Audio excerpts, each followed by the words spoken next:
Good morning. Welcome to your weekly emotional workout, and we're up to the final part on my series on understanding the brain.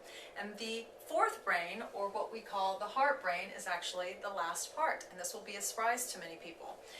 Dr. Andrew Amor is the pioneer neurocardiologist who discovered this back in 1991. He found that the heart actually has its own intelligence system independent of the cranial nervous system of the brain. Prior to that, the belief had been that the heart was like any other organ in the body and that it was just given messages by the brain as to what it needed to do.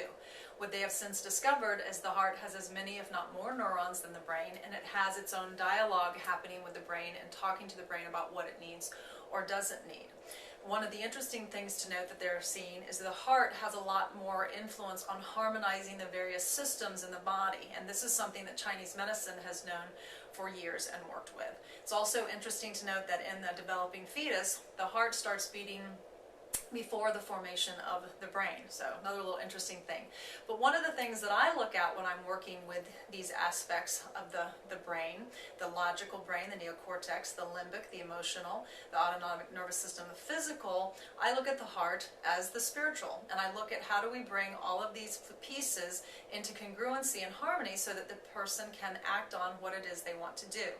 Often I find conflict for people where their heart or their passion about something they want to do is overridden by the logic of the brain saying, well, that's not the most effective way to go, or you won't make a living that way. And so a lot of times we aren't listening to that part of us that is speaking to us, and we need to pay attention to the heart a little bit more and what it has to say, as it has some pretty important and powerful information.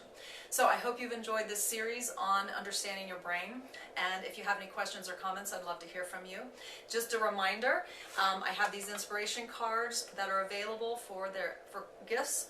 They are great Christmas presents, especially if you're looking for something motivational, and they help with both the head and the heart. So have a fantastic week, and I'll see you next week.